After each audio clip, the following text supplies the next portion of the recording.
I wanted to do something around the subject of suicide.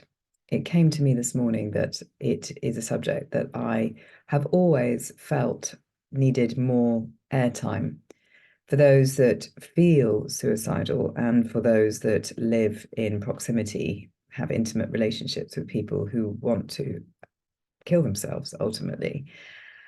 And to kind of, I've always personally lived very close to that edge.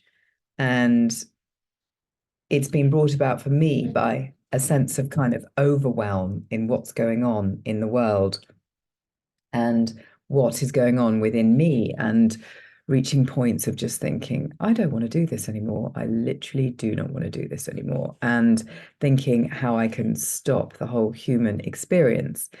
Now, these feelings that I've had around that have been going on since I can remember. And each time they've got to that point, then I have, heard a voice that said, this will pass, you will get through this. And with everything I know now, I know that that voice was likely to have been me, 90% me coming back to myself from the future. And all of this is entirely possible. Time is not linear, and spirituality really is a thing. Now, suicide is a private affair because the people that want to kill themselves are in an awful lot of discomfort and pain to the point where it is so unbearable. And if you've never been there, you will struggle to understand what that feels like, to feel completely just like there are no other options. And it can be a case of, well, why did they not just reach out to somebody? Why did they not let me know? How come I feel like I've let them down? And the thing is, you haven't, because they wouldn't have wanted to burden you with what was going on, because there would have been a recognition that there is nothing anyone else can do. Because if you've hit that kind of lowest ebb, it's really down to you about whether you choose to get back up again or whether you choose to cut out. And I've always felt very passionately about euthanasia because I do feel that people's life and existence is their own. It's not for other people to control, govern, have a view on, really. It's, our life force us is something we own. We are sovereign beings. So if we feel that it reaches that point where we want to cut out, then that's our choice to do that. And other people should examine why they feel guilty or anything like that for not being there, because you couldn't have done anything for that person. And you're allowing yourself to kind of feel or be destroyed about feelings of guilt and feelings of not noticing. But when someone's feeling that low, they don't want to share that. It becomes a very private experience. And I think it's not talked about enough, and I don't think it's accepted enough. What I do know is the fact that if you cut out early, you have to come back and repeat your life. And it's not going to be the same life. It's probably going to be a more challenging set of circumstances, because planet Earth is like a schoolhouse. We're here to learn things and develop and to go through processes that we pre-selected before we were born. And there's nothing wrong with cutting out, and there's not like you get in trouble for cutting out. It's not like you get up there and your guide will say, "Oh my goodness, look what you did," because there's just total love and acceptance. It's more a case of you thinking, "Oh, okay, I cut out early. I'm going to have to go back and finish this learning," or maybe not at all. There's no kind of pressures. It just doesn't work the same way we have constructed Earth to work. And I know this because I know that I have committed suicide in previous lifetimes. So for me, when things get really difficult, that's my go-to. It's like, right, I just want to get out of here. Now, I know that I'm not going to do that, or I'm highly unlikely to do that in this lifetime, because I don't want to keep repeating because it's uncomfortable and it gets more difficult each time you go round. And so I don't want that again. This lifetime has been difficult enough, quite frankly. And so I need to move to a place of staying around to work through things. Now, working through things is incredibly difficult. Personal growth is incredibly difficult. It takes a long time. It's slow. It's uncomfortable. It looks like everyone else is getting on and having an amazing time, and you're there just at the bottom of your little well going, oh my God, why can't I find any joy? And then we have a choice about feelings, how we choose to feel about things and how we choose to respond to things. And those are, again, freedoms of choice that we have control over, that no one can take that control away from us, despite the greatest efforts made to do so in order to influence us so we're easier to control. So when you're feeling suicidal and you've got those kind of feelings of, just overwhelm, there's a significant lack of self-acceptance. There's kind of feelings of misery because you've got regret. You just feel so weighed down by your evaluation of the choices that you've made in your life or the position you find yourself in, or the fact that your expectations that you had of yourself, you haven't met. But all of that thinking is self-imposed restriction, but it's really real. And as I said, it's personal, it's a personal journey, and we have to find a way of kind of, working through it if we don't want to repeat it.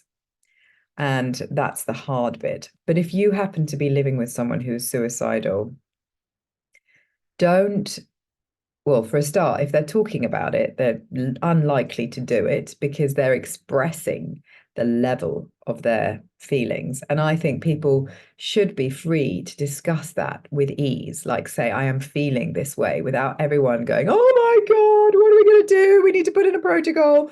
No, the person's expressing it. That's good. They're showing you they're on the bottom. They're at the bottom of their well. So then there's hope.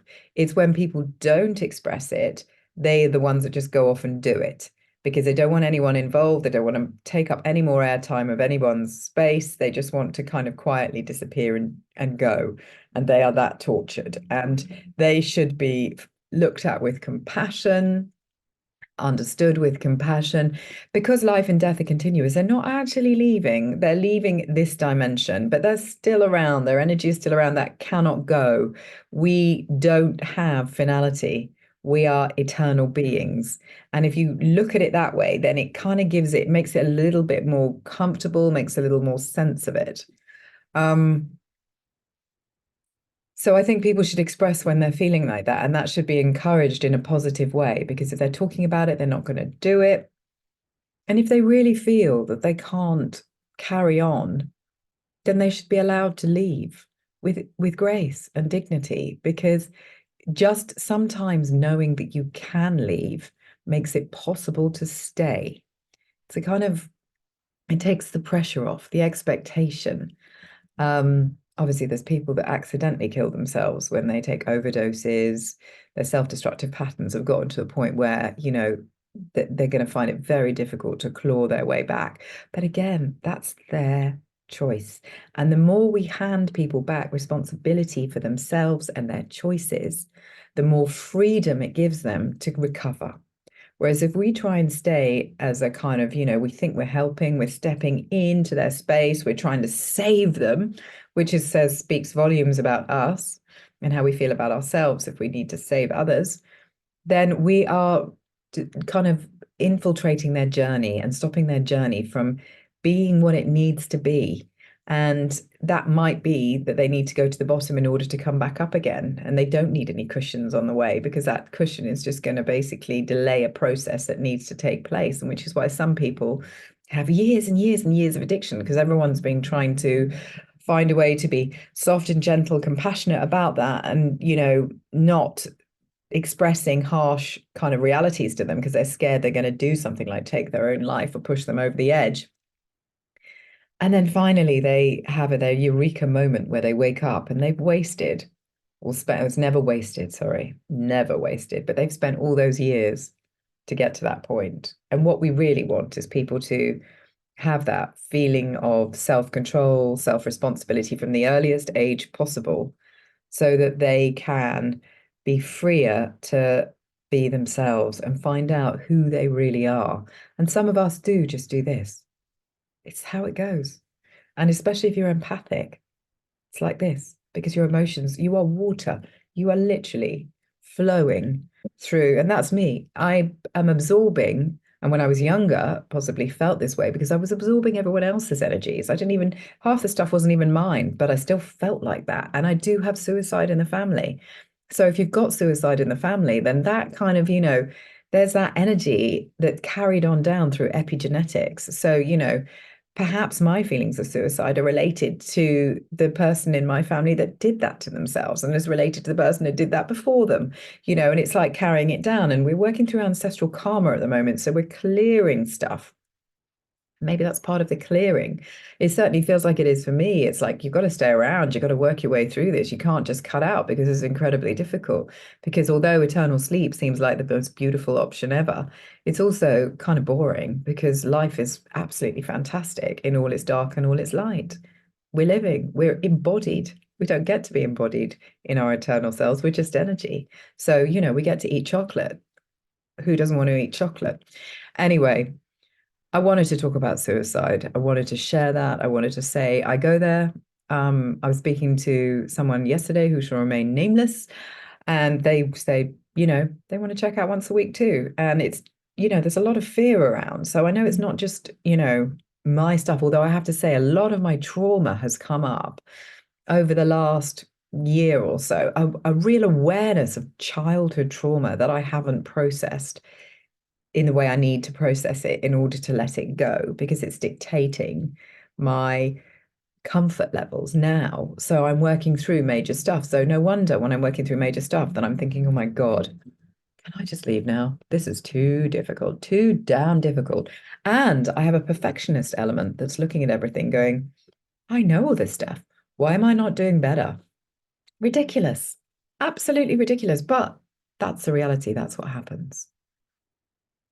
If you need my help or you want to talk to somebody to understand a bit more about this, then I'm available for spiritual counseling, support, all of that. Just get in touch. Blessed be.